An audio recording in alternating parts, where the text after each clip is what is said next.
All right, we're on the podcast now with Alden Mills, author of the book Unstoppable Mindset: How to Use What You Have to Get What You Want. Alden, welcome to the MTA podcast. It is great to be here with you and Angie. I've been excited for this. I'm looking forward to chatting with everybody about how to push the distance they travel. That's awesome. That's really going to resonate with our audience. We really enjoyed reading the book. It was excellent. I feel like my mindset got a tune up. Wish it was needing one. So that's awesome. And I've read many books by Navy SEALs over the years, but you're the first SEAL we've actually had on the podcast. So this is really special for us. Thank you for taking the Awesome. time to be here. Oh, Angie, I'm thrilled to be here. And, I really appreciate the way you said I could use a tune up. I think as we go through this, I'm not looking at this as that I'm creating earth-shattering concepts. I think they've simplified what I'm bringing to the table, but I think everybody you can use that tune-up, right? We get all stuck in a rut, and that's what I really have found most enjoyable when people have read the book and said, "Oh, that was exactly what I needed right now." So hopefully today, this podcast will be exactly what some folks need. I believe it will be. So like Angie said, you're the first Navy SEAL we've had on the podcast, and we'd like to start with that. How did you get interested in trying out for the SEAL teams back in the day? It was a cascading series of events that really started off with rowing in high school. I really wasn't that good at any of the ball sports. Matter of fact, I had scored against my own team in basketball, soccer, lacrosse, hockey, but sitting on my butt and going backwards for long periods of a time in an 8-man rowing shell uh, worked for me. And I loved the beauty of team focus, like the idea they get 8 blades in the water at the same time. That got me recruited to the Naval Academy. While I was at the Naval Academy, I became the captain of the crew, and we had a very successful set of seasons there. And then as it became time to look at service selection, which is when you have to serve for 5 years to kind of repay your duty for your debt to go in the Naval Academy, I was really looking at ways like, okay, well, what is the best service that's going to simulate rowing to me? Now, the good news was you weren't going on your butt going backwards. You're sitting in your butt going forward, paddling in little rubber boats. But there were 8 people in those boats. And so I had a passion for those things, right? A passion for water, a passion for team. And the piece that I hadn't quite clicked was the purpose behind it until I ran into this senior Navy SEAL officer. He was a senior SEAL at the Naval Academy, and he came up to me and he was like, "Hey, Mills, you going to try out for SEAL team?" And I was like, "Yeah, I've been thinking about it." I go, "What do you guys do?" And he goes, "You ever been bullied before?"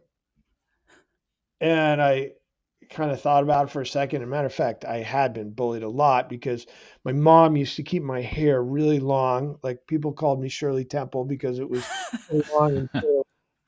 And I was a big kid, so the 4th graders were picking on me all the time when I was in 1st grade. And I was like, "Yeah, there was this time." And he's like, "Whoa, whoa. I just asked you if you've been bullied. I didn't say I wanted to hear about it." And then he said, "Well, that's what SEALs do. We go around the world, we take on bullies. And if you're interested in doing that, then come try out." Hmm. And that simple little discussion really was the catalyst, along with my passion for waterborne sports, that brought me to SEAL team. And what year was that? That was 1991. I started training and I graduated in 1992. So was it different back then than the SEAL teams are today? Oh, yeah, it was much harder when I went through.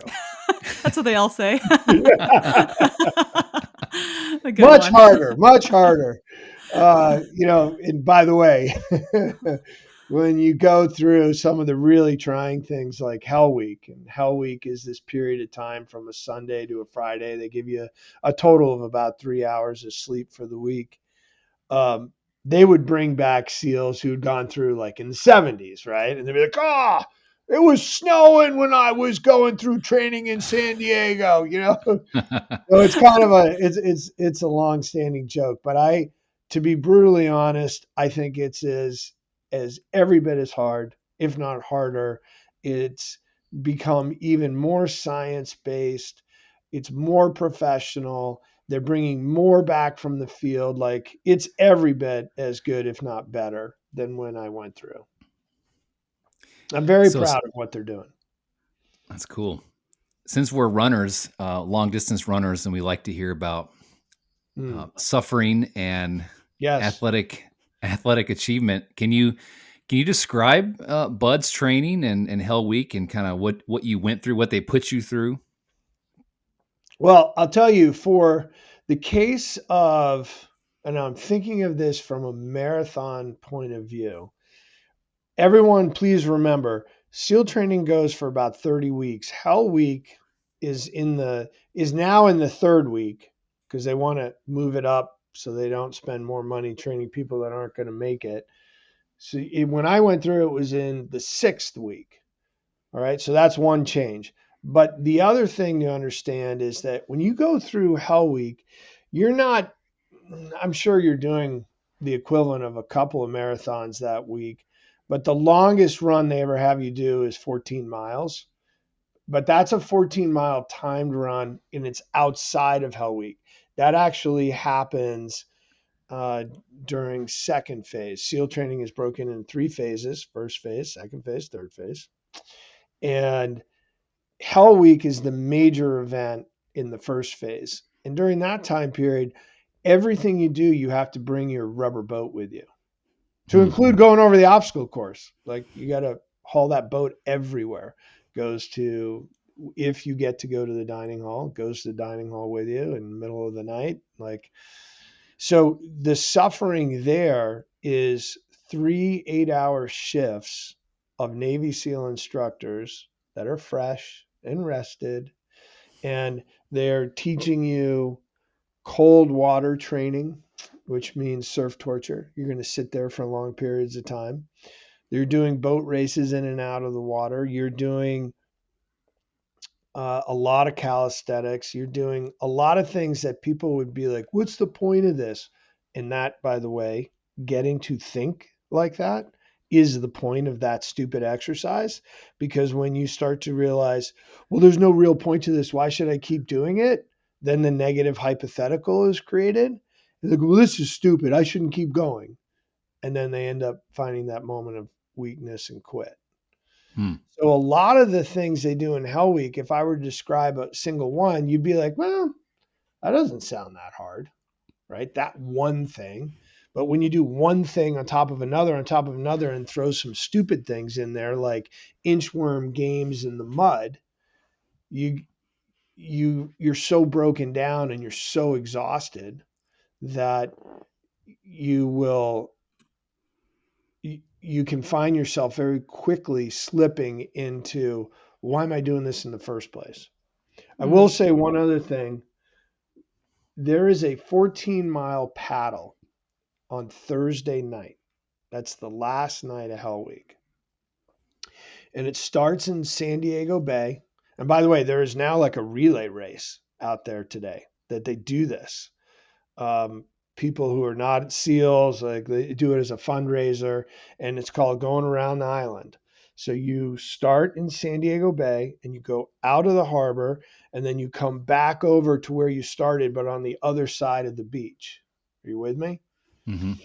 And that's the night you hallucinate. Hmm. And that nobody told me about hallucinating. And when you're now up for what, 100 plus hours, things get weird out there. Like guys seeing pink elephants eating peanuts on the shore, I Wow. saw one guy stood up on the boat, smacking the water violently, and we had just been dry. And we're like, "What are you doing?" And he's like, "The shark's been following me for 3 hours. I can't handle him anymore." Oh, that's Yeah, brutal. Man. I don't know, yeah. just reading about, your descriptions of various aspects of training in the book. It all sounds hard to me, but especially the sleep deprivation and the water stuff because I'm not really a water person. Yeah. How many hours of sleep did you get during that whole week? During that hell week, they told us we got 3 hours and 15 minutes. Now, Mm, remember, they parse it out in like little chunks, like 30 Hmm. minutes, 15 minutes, that kind of thing. Um, Angie, I will tell you, there is something for everyone in SEAL training. They want to find something you're bad at. They want to find something you're struggling at. They want to see how you're going to deal with failure. They are going to put you in situations where you fail, and then they want to see how you deal with it. And that's the really subjective element of SEAL training. The Hmm. the timed runs, you have to do a 4 mile timed run every week, and you have to do a timed O course and a timed swim. Those are very obvious metrics. It's the ones that aren't so obvious about how your attitude goes when things aren't going your way. They want to see and they use this term, what's your team ability like? Are you going to be a good teammate? Are you going to be someone that can laugh and bring some humor to an otherwise totally bizarre situation? Because humor is actually a really important piece mm. of dealing with anything that's new to you the first time. And Well, as maybe you're the speaking, fifth. yeah, it reminds me of life because, life itself, if you go about it long enough, there is going to be many moments of failure, many moments when you're faced with things that you would never choose for yourself and that you can't get out of easily.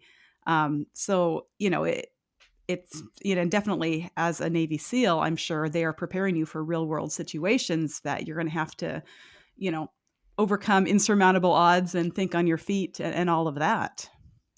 Improvise, adapt, and overcome, right? And they use that term along with being flexible like Gumby, flexibility of a frogman. And they're not talking about being limber, although that's helpful too over time. For sure. So I think the hardest thing for me would have been the cold water because I just hate cold water. And the surf torture, you guys are sitting there and the water's freezing cold, and there are other SEALs that I've read books where they talk about jackhammering. You're just Yeah. shivering, and your body's trying to keep you warm. But in the book, you talk about there's a way you can focus your attention on the sun, and just thinking about the sun somehow distracts you from how cold you are. Yeah. That's That's pretty neat. 100% correct. And, you know, of course, I didn't figure that out, right? I had somebody who had been a class leader before. He had actually quit and they let him come back. He was a good buddy of mine, still is a good buddy of mine. And he'd be like, "Hey, you want to know the secret of making it through the surf torture?" I'm like, "Yeah, what is it?" And he's like, "The song and sun. Focus on what we're singing and look at that sun." And, he was right. Every class has a song. Ours is, or was, "She's a grand old flag. She's a high flying flag, and forever in peace may she wave. She's a grand old flag." And I sang that song so many times, but I digress. And so you be stuck in the surf torture, right? And you're just waiting for the instructor to get bored and be like, he'll decide when you get out of the water.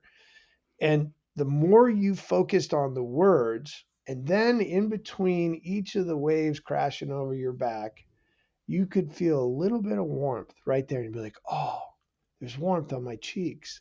And just as you focus on it, bam, you get hit by another wave. And they'd be like, "Wait, where's the warmth? Oh, there it is again." And I'll tell you, I'll challenge anybody. If you are 100% focused on whatever the thing is, you're going to get more of that thing, that Mm. object of your focus. If you're 100% focused on it, because there's no room to focus on anything else. And I introduce people to this concept of how focus works, which is like a funnel. And I call it the focus funnel. And it funnels energy to this fine point where you finally take an action.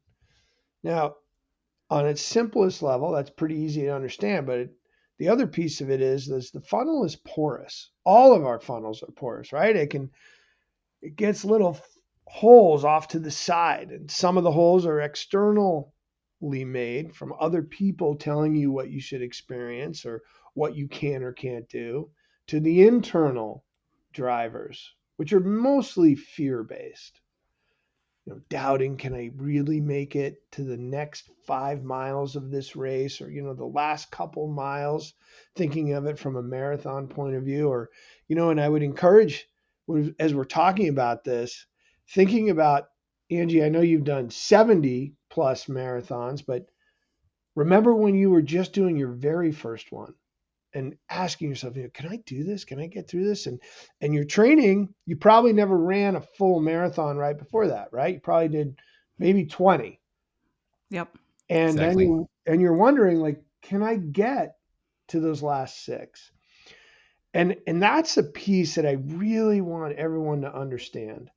If you did that as a marathoner and you're finding the joy in it, now go find some other types of marathons to keep pushing those boundaries.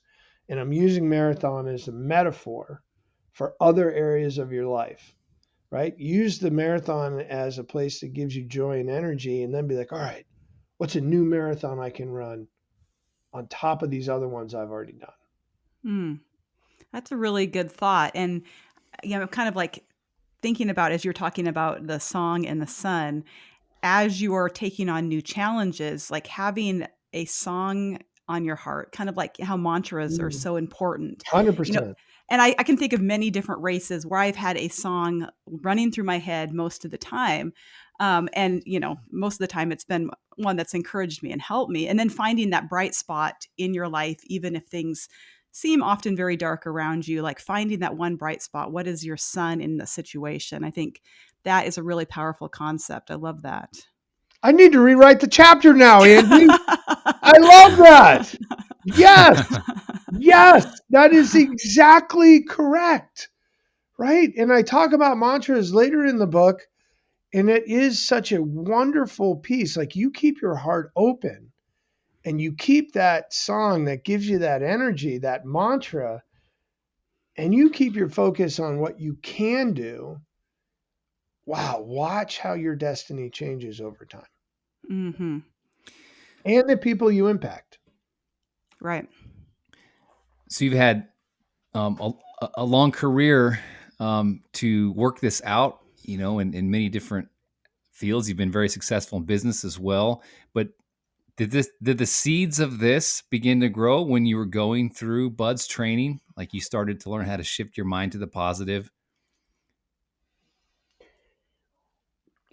People often would say, well, Alden, it's easy for you because you're just a positive person. And I'm on the speaking circuit, so I'm speaking to lots of different audiences every year, and I'll always ask when I'm speaking on this topic, "Hey, who's done 23andMe?" Right, and get a bunch of hands up. That's a genetic testing, right? And I was like, "Hey," and I'll point somebody out in the audience. I'm like, "Hey, when you did 23andMe, did you get the positivity gene?" And they like kind of look at me. I'm like, it's right above the leadership gene and right below the success gene. Did you get that? Hmm. And they most of the time they go, no. Sometimes like, I didn't know you could do that. But the point is, it doesn't exist. Now, the only Mm-hmm. thing that does exist is the environment you came from. And so I'll give you a couple of points for, depending on where you came from, that, hey, you've got some work to do on that positivity piece. But when you ask me, hey, have you always been like Mr. Positive? I wouldn't say I was always Mr. Positive. I would say there was a very specific time, and I really talked about it in the book with Instructor Popeye. And instructor Popeye was the one who I had gotten pulled out. I was the class leader. I got halfway through second phase and my lungs started to bleed. And I was having pulmonary edema. Hmm. And I had a serious infection in the lungs. Um, and they raided my room. They found that I had this asthma medication. I had been using it to help me, I think, more psychologically than anything else to get through training. By the way, there's all kinds of odd drugs that we'll take to try and mentally get through this. And in that particular case, they pulled me out and they put me in an area called rollback land, which is a holding area until the next class, if you're allowed to go back. And I had to repeat 6 weeks of SEAL training. Hmm. And that was so demoralizing to me. I mean, one day is like a dog year, 6 weeks. Wow. And it was during that time period that I started to get a pretty bad attitude. And and by the way, they drop people for bad attitude. Like that's probably number one, Hmm. along with not being safe. And this guy, and I won't go through the whole story unless you want to go down that path, but he he's like, we got to wash that attitude out of you. You got to make a change, because if you don't make a change, the change is going to change you, and you're not going to be here anymore. And I just remember, and by the way, the other piece of it was I was dreading the runs. I'm a big person, 6'3", 250 pounds, and I in SEAL training I was like 215, 220, but keeping a 8-minute pace for 14 miles, that was hard for me in sand. Probably running in boots too, huh? Not for the 14 mile. Okay. In 4 mile, you have to run in boots. Hmm. And so in pants. Um, I that was a very important defining moment for me. So thank you for asking that, Trevor. And I remember going, you know what? I I have got to get myself in a better frame of mind here. I can't keep walking into these beach runs and these PTs going, oh, I'm just a nut. It's like a hog going to slaughter, right? Instead, and I remember going, you know what? I'm going to try a different angle. And I started to be a bit of a cheerleader at first. And it just made me feel better. And then other people were like, hey, man, you're helping me out, sir. Thanks. And I wasn't trying to be like a cheesy cheerleader, just one like, come on, boys. This sucks too, but let's embrace this. Let's stare it down. Let's get after it. And That's cool. and it works. It really works. When instructor Popeye wanted to wash the bad attitude out of you, and I remember from the book that you guys called him that because he had huge forearms. I guess Yeah. every instructor had a little nickname. Yeah, he had a big Um, anchor. He had an anchor on his arm too. I mean, he's classic. but washing the bad attitude out of you involved getting you in the water and then out and back in and out and rolling in the sand, right? Oh yeah, and taking off one piece of clothing at a time, and then going out there and scrubbing the scrubbing it, pretending like you were actually doing laundry, but you're now like chest deep, right? And it was one piece at a time, and I can still remember seeing my laundry. He had you lay it out as if you look like it was a deflated Bud's candidate, right? That there was no body left in it, but it was all put back together, all the pieces of clothing.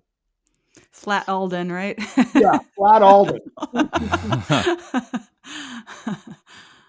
Well, there are so many great tools in the book. I definitely encourage everyone to get a copy. Um, so there's a couple different ways we can go, kind of to give some people, I think, some practical, tools they can use when whatever challenge they're up against. Like the mindset map is something that you talk about. Mm-hmm. You think you'd be able to explain for our audience the mindset map and how to change your outlook and use it to your advantage? 100%.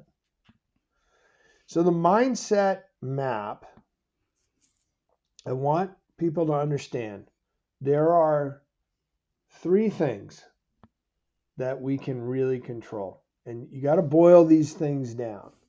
And they are our thoughts, our focus, and our beliefs. And they work together. Three legs of a stool. Think of them like one feeds the next in like a cycle, a loop. But if you're listening to this, I want you to understand it's not just enough for your thoughts. It's not just enough for your focus. It's not just enough for your beliefs. You need all three of those because they feed off of each other. And the way the book is set up is we first talk about, hey, what are you going to do with an unstoppable mindset? And I really talk about that theme, and it's important for everyone to understand. I'm asking you, if you want an unstoppable mindset, then I want you to do something great with it. And the great that I'm talking about is doing something new to you, something that might be serving others, and something that's going to use the best of you, your gift. And to do that is actually kind of a terrifying thing because when you do something new to you, you know you're going to fail. You're going to have to deal with one, thoughts, two, a lack of focus, and three, questioning your beliefs.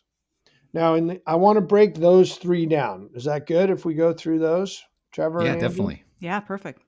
So on the thoughts point of view, the very first piece is I tell a story about a character, instructor half butt, and he had his left butt cheek blown off and by a rocket propelled grenade in Vietnam, and he would say, "You know what my job is? It's to create a conversation in here." And he's taking his index finger and he's pointing it to his temple. A conversation that's going to drive you to make a decision of what you're going to think about. Are you going to think about how hard training is? Or are you going to think about the pleasure that training can provide you? Now, I know for a fact over 80% of you are going to think about how hard it is. You know why? Because you all been thinking about being a SEAL on a sunny day. And that's the rub. Your country, she don't need SEALs on sunny days. She needs them on scary days when it's cold and dark and wet. Oh, and that crack over your head, that ain't thunder. That's somebody want you dead. How bad you want to be a SEAL on that day? Of course, we were all nodding. That was 122 of us he was talking to right before we took our last class up test. And of that 122, 64 passed the class up test. By the way, we had already taken that 4 times. And I use that as a starting story in the book to remind everybody, one, you don't have to be going through SEAL training for this conversation. We all have this conversation. We have this conversation all the time. And the two main voices, and I differentiate further, but I want to stick to the two main ones, the whiner and the winner. And the whiner is a much louder voice than the winner. The whiner, from a neurological perspective, represents our negativity bias. And we put a much higher emphasis on negative than we do positive. It's a survival mechanism. Now, there was a neuroscientist in UCLA that figured out that on average, if you say one negative thought to yourself, you need 3 positives just to offset it. You need 2 more to put yourself in the winner's column. So when Angie was bringing up earlier about the metaphor of the song and the sun, she's 100% right. Like, flood yourself with that positive thought process, that positive mantra, the positive song of, I got this, I can do this, keep going, right? Because that's the winner. The winner whispers to you, while the whiner, I think of the whiner for Alden like an 8-year-old Alden that's, you know how hard this is going to be? Who do you know who's done this? Why do you think you can do this? You're not that good at running. You shouldn't even be here. Right? And then the winner, it whispers things. And you have to be quiet to hear it. And sometimes, and I bet, and I've done a fair amount of long running. Now, I haven't done anything near what you're done, Angie or Trevor, but But you can hear that. You can hear the whispers of the winner out on a run, like, yeah, it feels good. Your stride's great. Keep going. Feel that breeze, right? Feel the air. Feel those arms like pistons moving. Poof, poof. Enjoy that moment, right? And before you know it, you're in that zone. That's the winner. And the winner shows up in all kinds of places. The key is having something that allows you to hear that. Because so many of us never even get it. And I love the metaphor of marathons as a way to hear that. So, what does that mean to everybody that we have the conversation? One, it means you got to be aware of when you hear the whiner. When you hear the whiner, I want you to smile and realize that you're doing something you haven't done before. See, the whiner looks in the rearview mirror. It only wants to push you back into the comfort zone that you came from. The comfort zone's a dangerous place, folks. Use that for rest and recovery, but don't stay there because that's where mediocrity lives. And to keep moving on, you need to then connect yourself with building out what I call positivity gym. Now, I won't go through all of these elements, but the positivity gym is something that we all have to work on all the time. Pushing away things that are not helpful, pulling in things that are helpful, getting deeply curious about something, creating mantras that help us push us over these moments when we get weak. Those are all things in the thought chapters. When you go from a thought to the focus funnel, I want everyone to understand that there are three kinds of thoughts. There's past, there's present, and there's future thoughts. Think of a negative thought in the past, we get depressed. Think of a negative thought in the future, we get anxious. Okay, no thought is good or bad until we attach energy to it.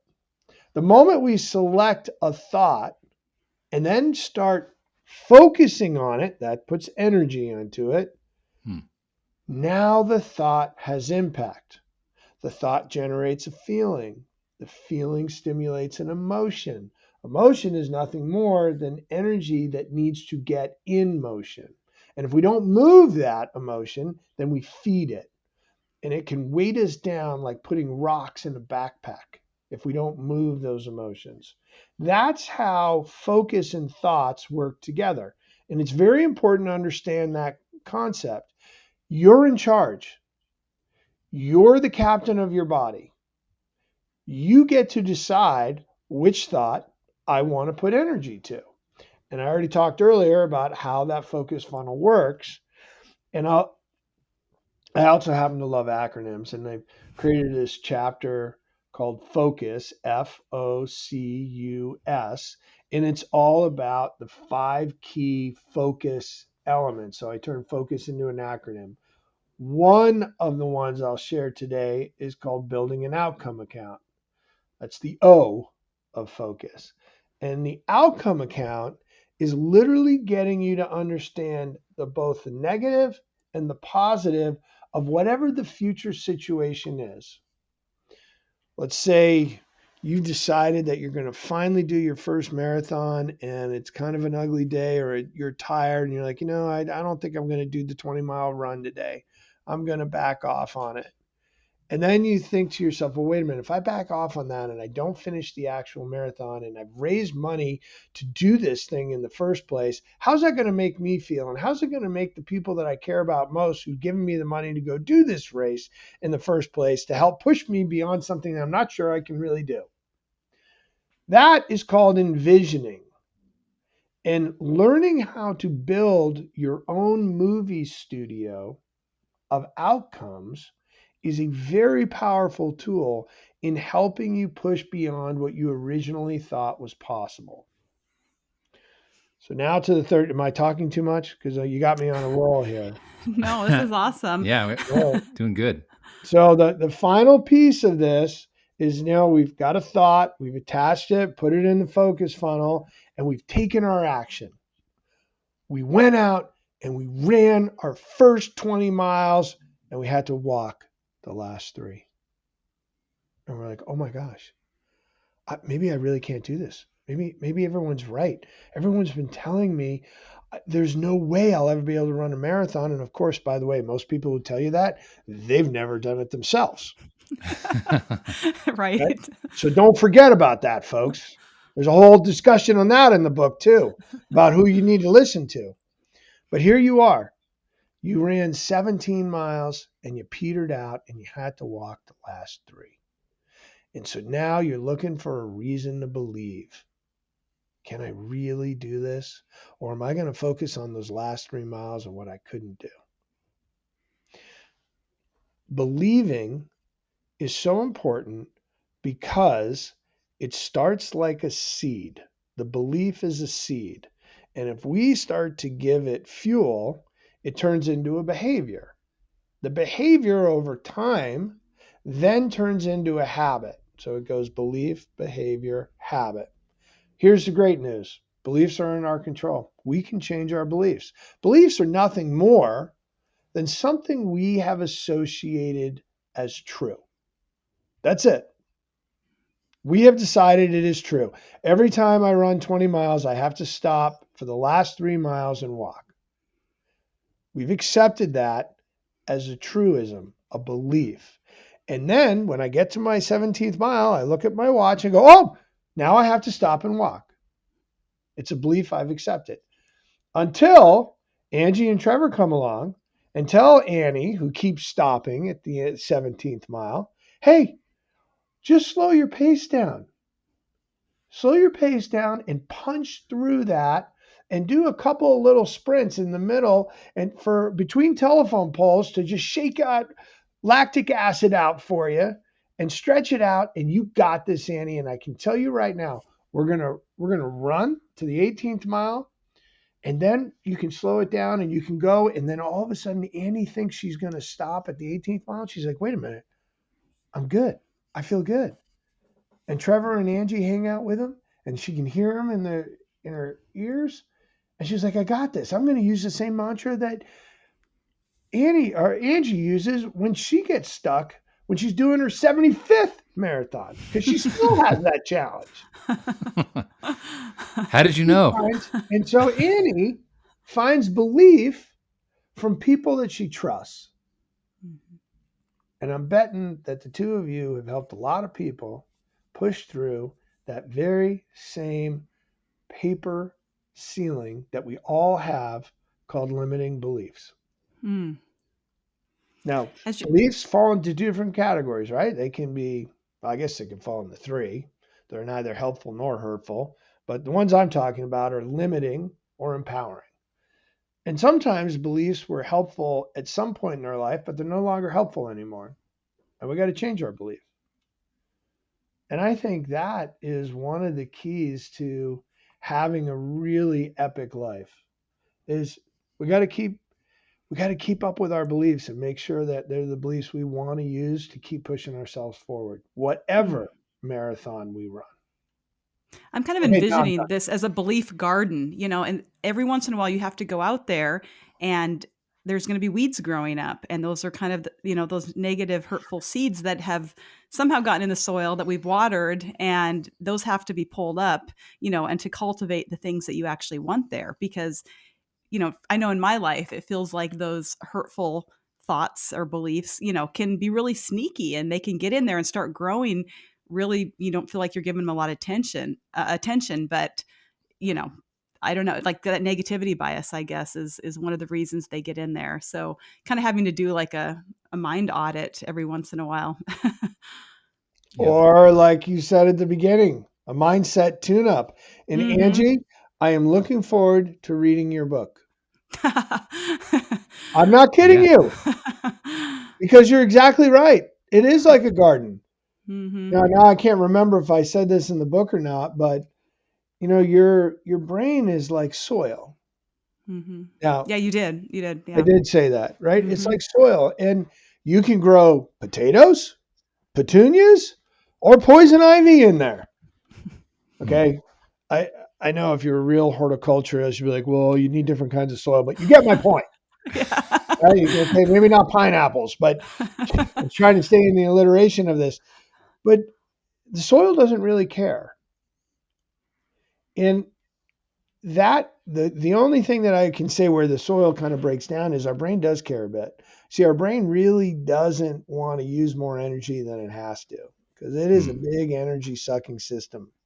And so the brain is constantly looking for this, the least amount of effort to put forth to conserve energy. And when you're Especially out, my brain. yeah, yeah, yeah. Yeah, I think my wife Sorry. would chime in with me on that one too. But when you're out trying to do something new to you, and especially as we get older, it gets hard and harder. But the joy is every bit as great when you do it. Mm. Yeah, you have to choose to get off the path of least resistance, really, because Just Yeah. Get out of the automatically you comfort tend to. zone. Yeah, exactly.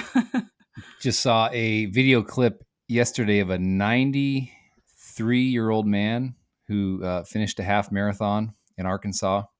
That's awesome. Hmm. Yeah, really How cool. long did it take him? He was probably the last guy out there. Maybe 8 or 9 hours. I don't know, for a half marathon, maybe 7 hours. I don't know, but he finished. That's what matters. Hmm. Absolutely. I love that. That gives me something inspired to do. Yep. Never limit where you can, your goals can take you. I think that really came through in the book. And I love how your final chapter, you talk about how faith is an important part of having an unstoppable mindset. So talk, if you would, about the role of faith in putting this all together. As I mentioned from the very beginning of the book, I wrote this for people who are going to do something that they're not sure they can do. That's where I want an unstoppable mindset to come in. That they are willing to put themselves out there that's going to override the fear that they have. That fear of embarrassment, the fear of failure, the fear of looking stupid, right? All of those fears, and there are many others.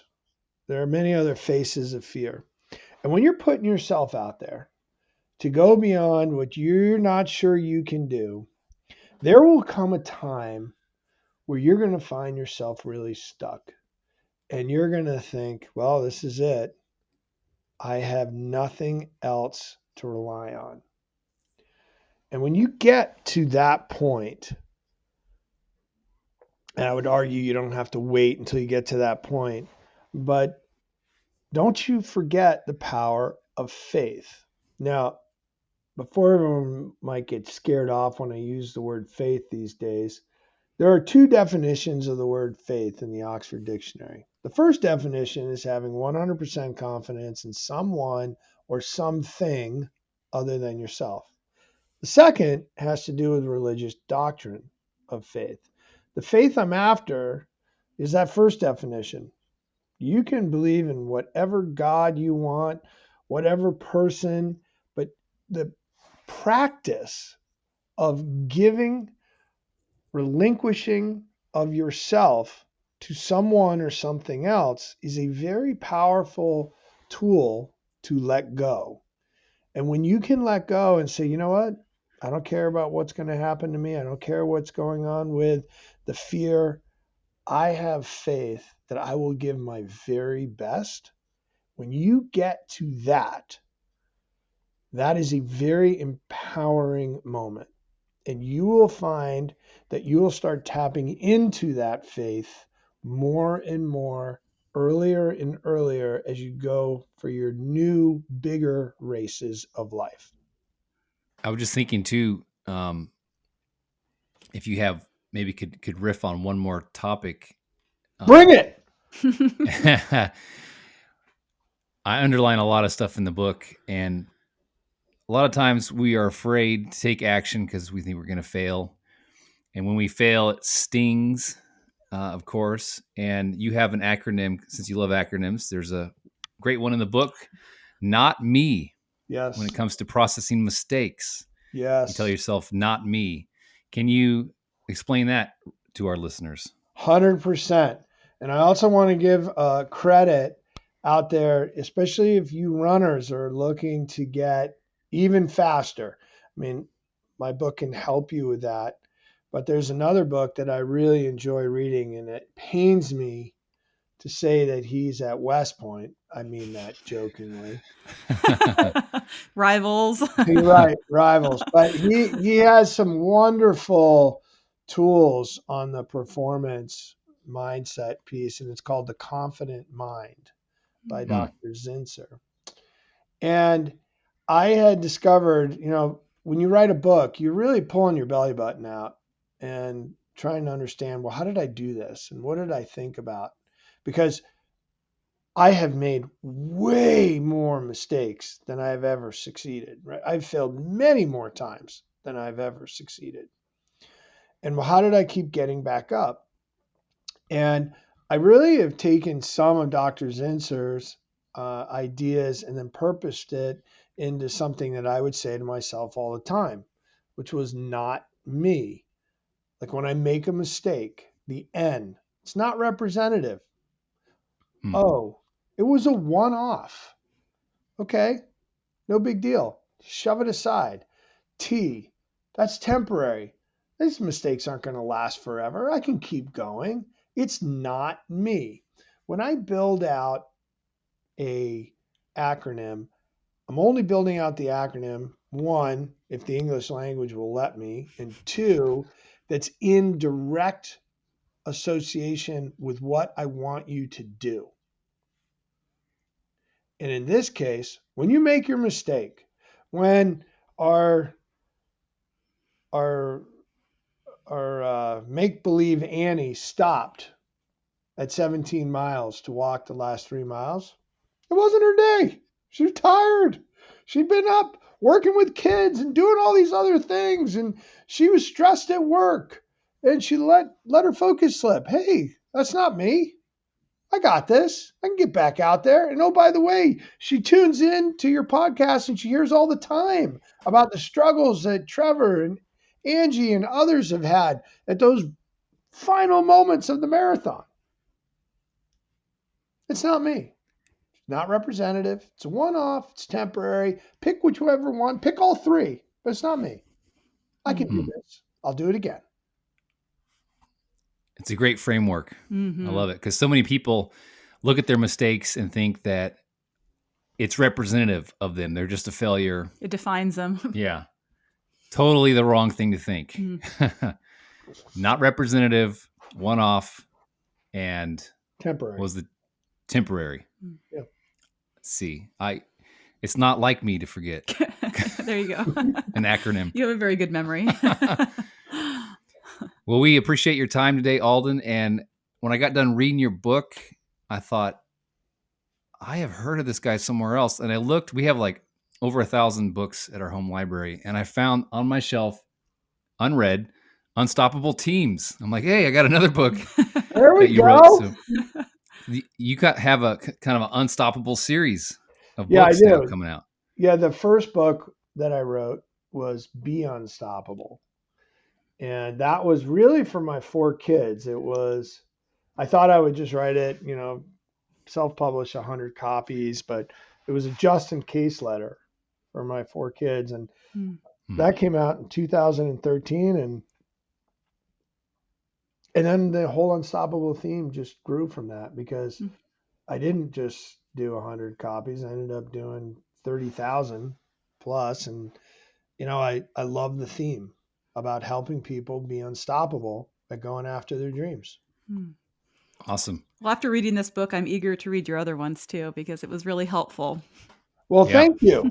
And don't forget, because the book just launched, reviews are always helpful. The shameless plug. Perfect. Yes. We Definitely. can go leave a 5-star review for you. Thank you.